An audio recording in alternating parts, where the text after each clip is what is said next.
Welcome to the Love Lab podcast, a safe place to get real about sex. Whether you're man, woman, single, or couple, this is the show for you because, well, sex matters. We are your hosts, Kevin Anthony and Céline Remy.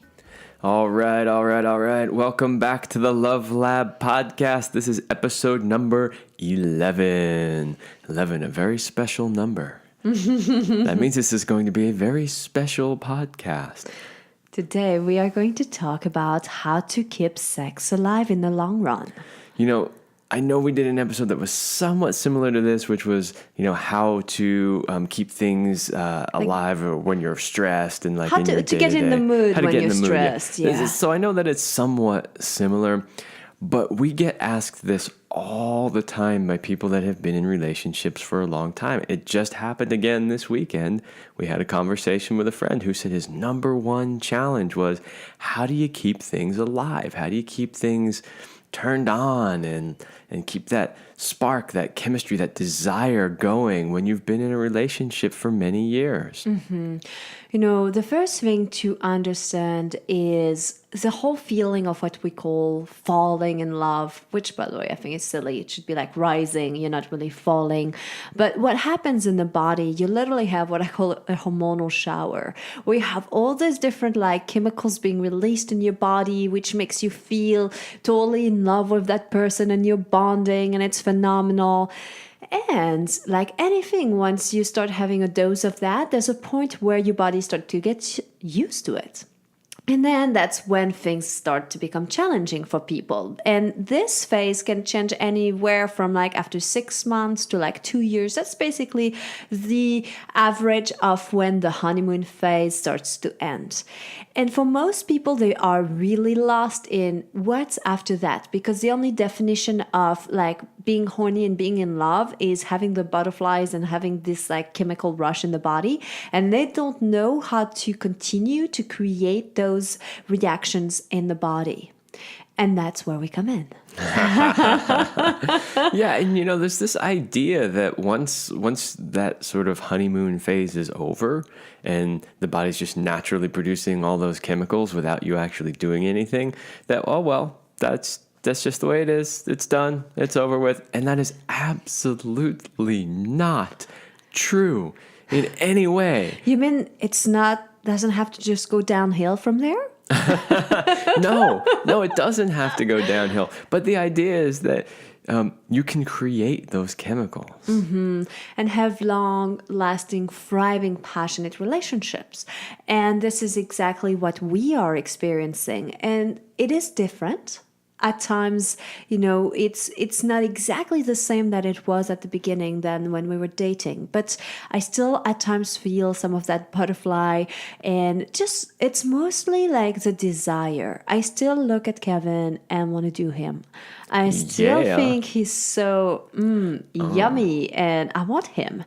And that's I'm thinking that right now, by the way. You should see the dress she's wearing. And so this is really what we're talking about. So maybe it's not quite the butterfly, but it's that desire to want to keep making love. And even though if you are in a monogamous relationship, you are making love with the same person over and over, and for some it becomes boring, it doesn't have to be that way, because if you give a chance and an opportunity to your partner to be all that he or she is and show up every day and see them as new, then it's literally a new relationship that is being born every single day. Wow, doesn't that sound amazing? It does. I love the sound of that.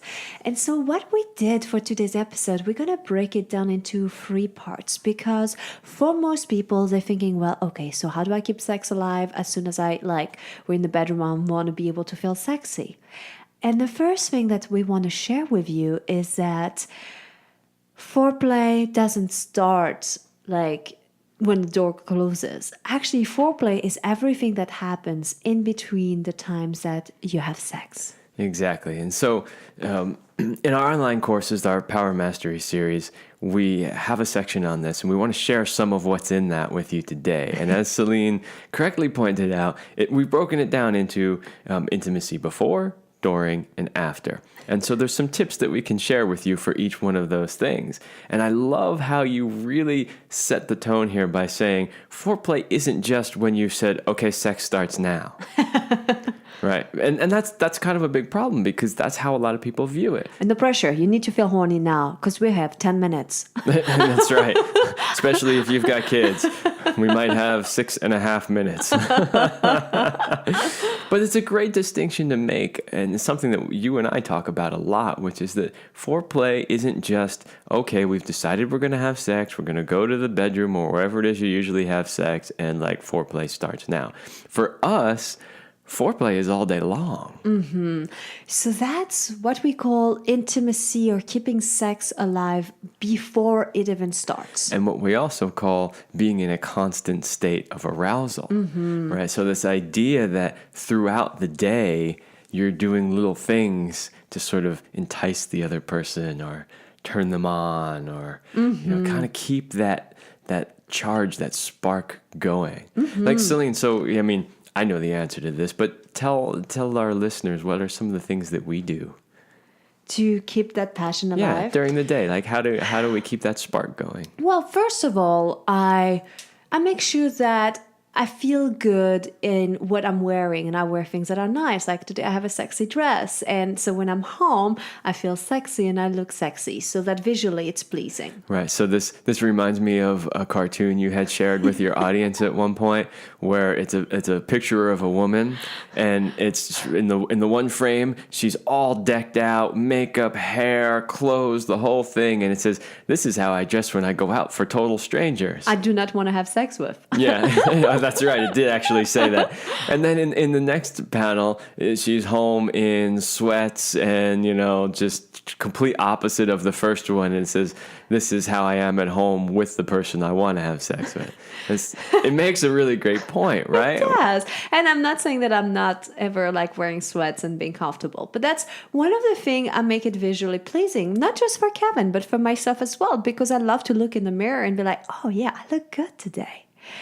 And then we like to constantly touch each other. And that means if we're passing one another, we're not just like avoiding each other, like, oh, excuse me, like out of your way. We're making it a point to brush like I brush my breast on his back if I'm passing, or I'm grabbing his ass, or he's grabbing me a certain body parts, like whichever one. But we do this little like, you are a sexual being and let me remind you of it. Yeah. And I think that's a big one. It's too easy to get in that we just are people who cohabitate together. And for us, we're not just cohabitating. Totally. It's far more than that. So yeah, it's that touching each other a lot, even if it's just, standing behind her in the kitchen when she's cooking something and massaging her shoulders. It could be that simple. And, I love the cock grabbing and we'll have a whole episode more around the cock worshipping at some point. So every guy listening, wait for that one. It's going to be really good. And every woman too, because you're going to learn some tips. I know. But the cock grabbing, cock worshipping, giving his cock attention, and like it doesn't have to have any agenda, but just like I'm holding you, feeling you, activating you, celebrating you've got a boner, and then we can move on. But that keeps the energy alive. And so that's really the number one thing for intimacy before. And I wanted to think of it just like, relationships, it's kind of like they're like plants. And if you never feed your plants with water, the plant is simply going to die. And so those little things, a little deposit into your sex bank account.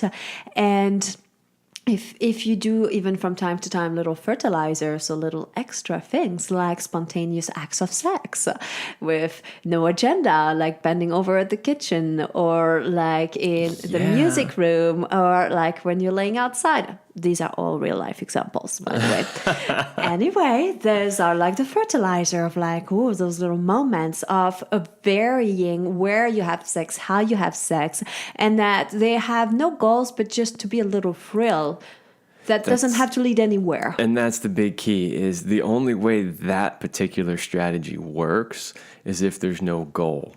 And this is something that we really try to teach men in our men's programs, is letting go of having an agenda or a goal, that every time she touches your cock or gives you a blowjob or wants to make love, that somehow you have to carry this through to completion, and for most men, completion meaning an ejaculation. So this is something, guys, you really need to just let go of. Yeah, and also let go of the idea that she has to have an orgasm, and even as a woman that you have to get there absolutely, or that your worth is tied to your ability to make him come. Like all these ideas like need to be thrown out of the window when you are in a long-term relationship. That last one is a very destructive one, because when a woman starts tying her ability and self-worth to whether or not she can make a guy come and how quickly she can make him come, she's literally training him to disappoint her in bed. Yes. Wow. That's deep. And sad at times, because society trains us to behave like that. Let's talk about one more thing when it comes to this intimacy before area, because it's something that you and I do a lot. And I was not doing this prior to being in relationship with you, and at least not consciously, not as often. And so I think it's been really, really great for our relationship. And it's something that you have called the path of appreciation. It's my favorite game. And basically, it's about appreciating some things that you like about your partner. So the game that I made it was tell me 3 things you love about me.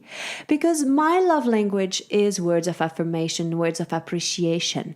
And rather than waiting for my partner to give me what I need or want, because he's not a mind reader and he can't know when I really need it. So I go and ask for it. That way I'm never resentful that, I haven't been told that I'm fantastic or that I'm loved. It's like it's constantly being replenished. And it forces you to focus on things you appreciate about one another. And so it's like, hey, tell me 3 things you love about me. And sometimes like 3 things you love about my body, 3 things you love about our relationship. And sometimes I switch it around. I go like, tell me 3 things you love about yourself. And so we like constantly reminding each other of the best in one another. What I love about this particular game, so first of all, actually, let me say, guys, I know what you're thinking. I've told her that I love her. She knows that. Why do I have to keep saying it again? If you're of that mindset, man, you really need to wake up, because it doesn't work that way in the world of women. It just doesn't. Women need that constant reassurance. They want to hear it. They know it. Even though you show it in a million other ways, they know it. They feel it every single day. They still want to hear it over and over again. When I'm asking you some of our favorite stories together, and I'm like, tell me when, the first time you knew you loved me. And you're like, I've already told you, every detail. I'm like, yeah, I know it. Back and forth and sideways, and I still want to hear it. Exactly.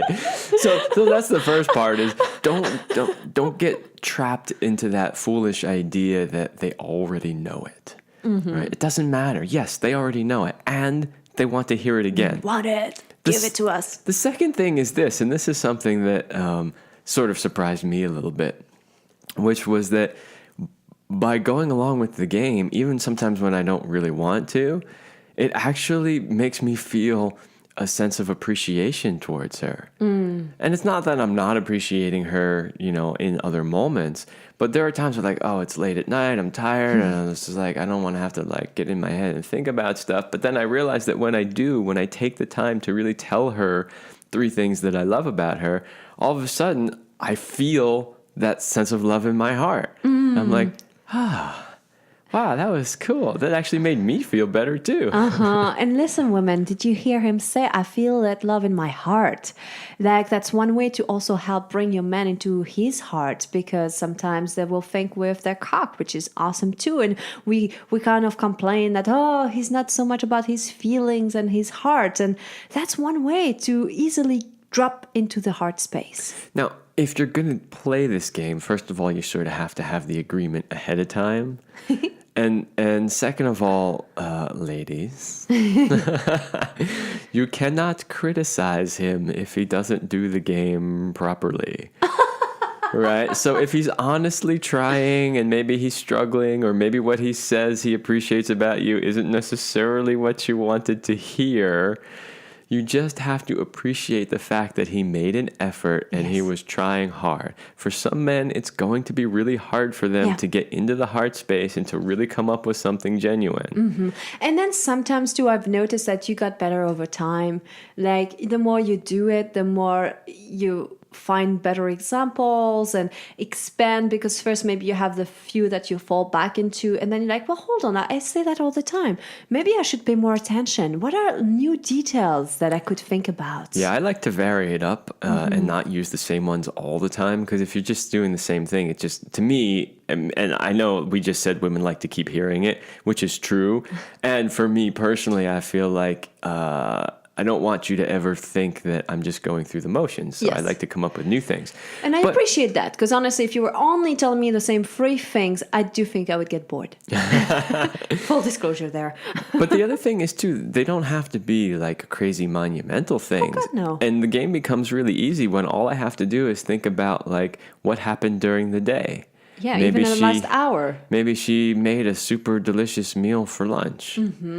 Or, you know, it could be anything, like just any little thing. Like, Or maybe he took out the garbage, or maybe like he came back home with a smile, or she came back home with a smile, or went the extra way to get special groceries, or like things like that, or drove you when you were tired, you know?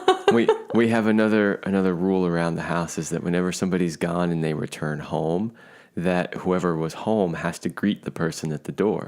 So even if we're right in the middle of doing work or something and you know she's been out, she comes home, I need to pause what I'm doing and go over and say hello and welcome her back to the home. That's like another tail wagging and all. That's right. So one, that could be something that you could appreciate and be like, you know, I really appreciated that when I came home today, you came to the door and you gave me a hug and gave me a kiss and told me you loved me. Totally. Something simple as that. And that's a great game to play too when you're in the car. And because you're stuck in the car, might as well fill it with positive vibes, right? Yeah, that's like a great idea. Maybe they'll like help keep your road rage down. I want to suggest too that, so we love the path of appreciation because of the love languages that is one that we both share. But I would also throw out there to people that know what your love language is, and then you can find things similar to that meet your love language. And there's a website that you can go to. Yeah, The 5 Languages by Gary Chapman. And so basically he's divided it into words of appreciation, acts of service, quality time, touch, and gifts. And some of them will resonate more. Some of them, it's like, well, when somebody speaks your language this way, it hits home, it hits like your heart, and that's really, you feel loved. And it's good if you can speak all of them. And often people don't have the same love language, so you need to learn another language to please your partner. Yeah. Another part I want to briefly, because I want to move on to the intimacy during. But there's one thing before the during that I do want to remind people of that I think is essential. And it's to ensure that each one of you also has me time. And what that means by that is that men need to be able to have man cave time, and women needs to have like self-care time or like whatever you want to name those things, But what it means is that it helps you to lower your stress level. So for most guys, it looks like being able to go into a room and close the door and just not being accountable for anything, where it's watching TV, playing music, reading the paper, doing nothing, staring at the ceiling. For a woman, and that when he does that, by the way, as a guy, it helps to rebuild his testosterone. And, testosterone is all about his drive. So the more testosterone, the more drive, the more like, I want to have sex. For a woman, it's about her oxytocin levels. And so often she gets more oxytocin for activities when she helps other people, where she spends time with a girlfriend or watches something like a girly movie or read like a magazine or does her hair, goes to the hairdresser, the nail salon, like whatever, you name it. Everybody has their own thing, or even spend time in nature. And so when that happens, it helps to build her oxytocin levels in her body. And oxytocin is essential for her. There's a correlation between your level of oxytocin and your ability to orgasm. And so for most women, if you're very depleted, then it's going to be really hard to want sex, to enjoy sex, to even have orgasmic sensations. And if your oxytocin level is higher, it will be easier to feel less stress and enjoy sex more. Yes, yes, and yes. And the only other thing I really want to say, at some point we'll do a whole show on polarity, and masculine and feminine energies and polarity. So we'll cover that in much more depth in a later episode. But, things like, say, the man cave have gotten a really bad reputation over the years, where it's like all these jokes. I mean, even going way back to the old Married with Children television series, where Al built his man cave and it was all about making fun of the man in his man cave. But we're starting to finally realize how important that is from a scientific point of view. So stress depletes testosterone. Testosterone is what makes us feel horny. It's what gives us the drive. It's what makes us want to have sex. So anything that can, one, lower stress levels, and two, increase testosterone levels is going to help with that drive. And so your man cave can be anything. If you're a musician, like I am, sometimes I just want to just go in my cave and play music. Or it could be simply being in the garage if you like to build things. Like I like to do that too. And sometimes Celine will say, well, isn't that like work? You're like cutting and sawing and screwing things together. And I'm like, no, it's not, because what I do day to day is so brain oriented, and that is so physical. It takes me out of my head, and it's actually de-stressing for me. So, anything that allows you to really de-stress. And now it's caught on so much that women are actually building she sheds. Look that one up on the internet if you've never heard it before. Check out what some of these she sheds look like. That's pretty awesome. They're pretty rad. So if you've been in a relationship for a long time and you're listening to this podcast, you're like, yeah, I want to keep sex alive. You know that the during part is probably not so much where the issue is. You kind of know how to go through the motion, and you know what works, what turns your partner on, and how to stimulate her or him. So the phases of the before and after might be the most crucial. But what you want to do in the during, rather than going through the motion, is to really start to enjoy what is happening and touch your partner like it's the first time. Like, discover your partner body. Like, it doesn't matter how long you've been with somebody, you can still find something slightly new or different. And so making that a game that, like, today I'm going to find one new erogenous zone or a new spot that feels good on his body or on her body.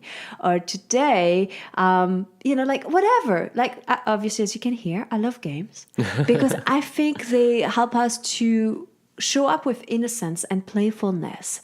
And that innocence is something that has been lost for many of us. And that's really what we long for, that whole innocence and playfulness. So bringing that back into the bedroom, that's the creativity. Creativity is also your sexual energy. So if you're not feeling passionate and driven and creative in life, your bedroom's going to be dry. So find ways to bring the creativity energy into the bedroom as well. Yeah, and if you can successfully do that and bring that creative energy and fire into the bedroom, you'll see it ripple out into the other parts of your life as well.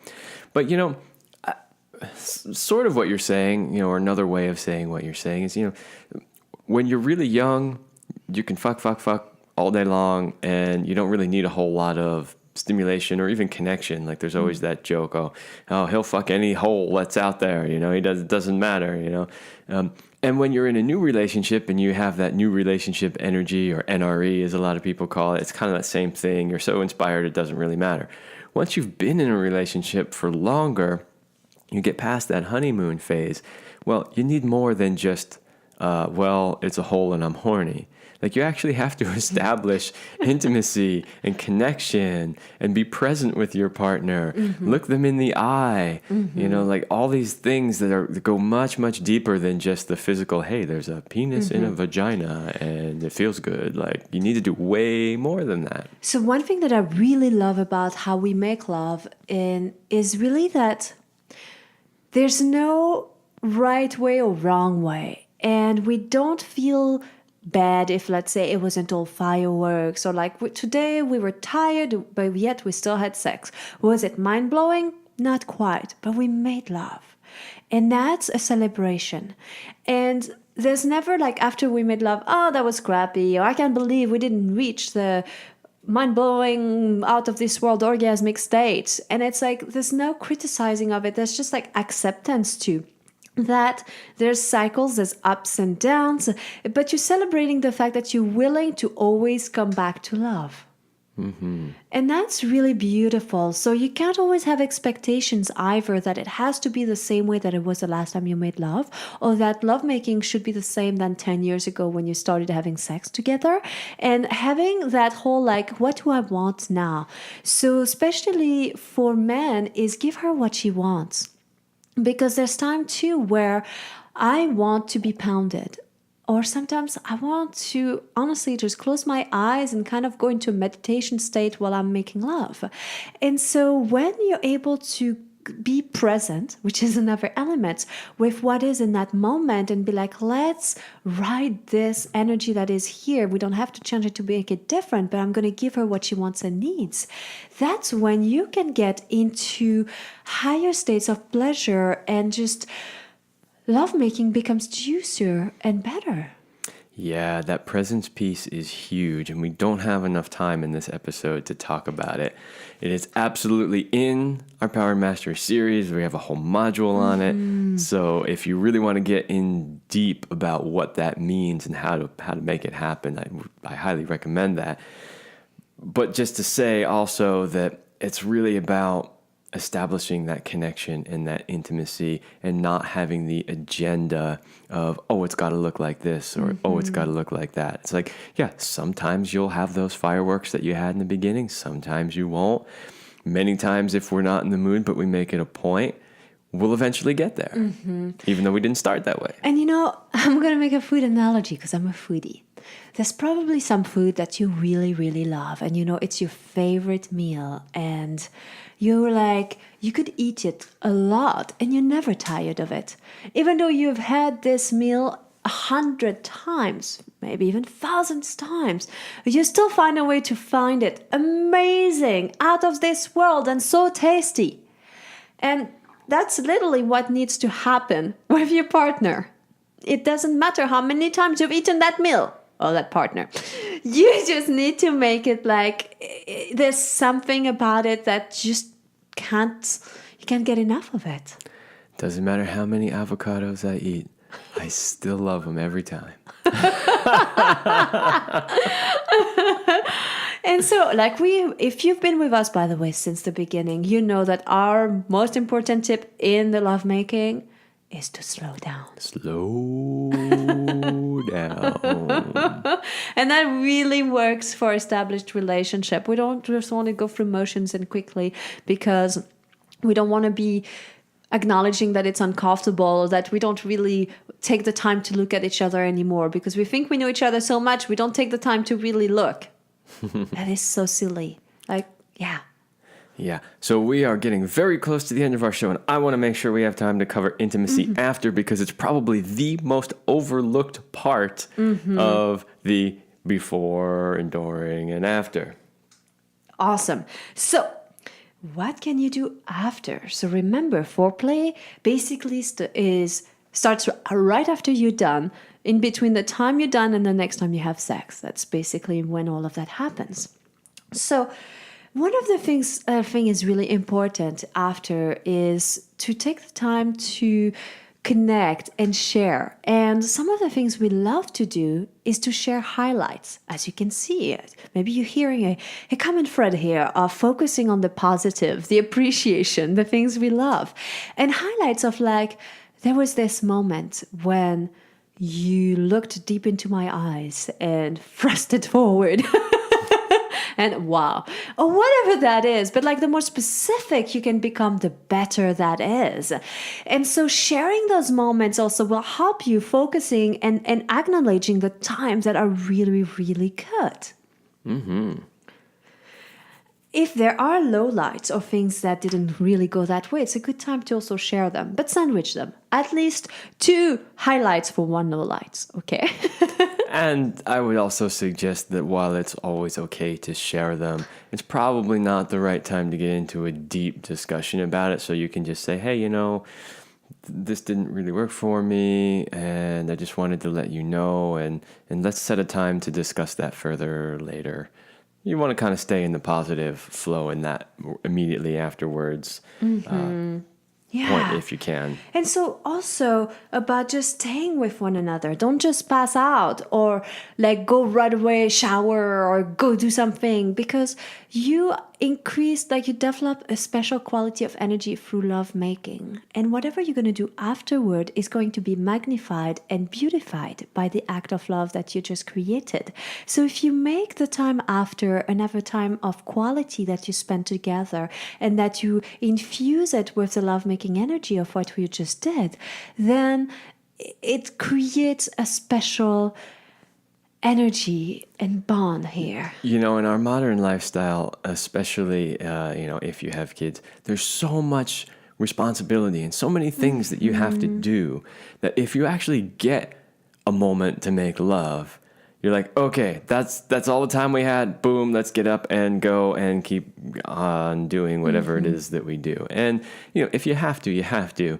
But try to create enough space that you don't have to do that. Like, allow yourself to just lay there, hold each other, and just feel the waves of bliss that you've just generated. You just created all this amazing, beautiful energy. Like, fucking enjoy it. And then guess what? That's my favorite here. When you're after, what do? You go right back to before intimacy starts. So going right back to everything from the beginning of the show that we talked about, that start to build up that energy.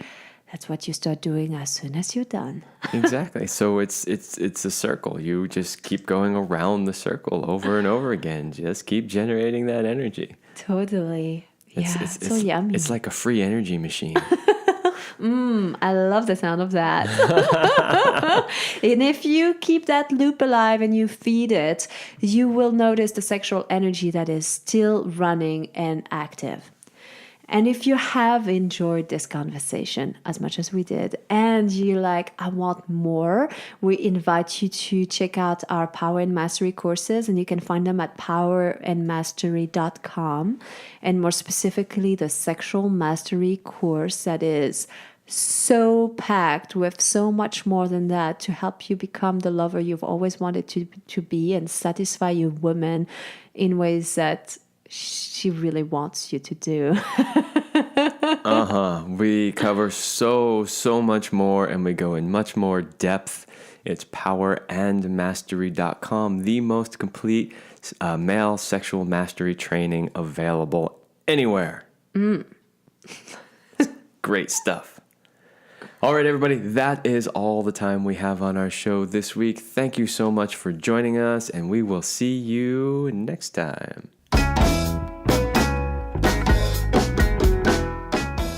We hope you liked this episode of the Love Lab podcast. If you enjoyed this show, leave a comment and share it with your friends. And if you want more, we have an entire digital library with the best sex tips and relationship advice at CelineRemy.com. That's CelineRemy.com. So join us in the Sex Vault to continue this adventure. Thanks for listening. And remember, you're amazing.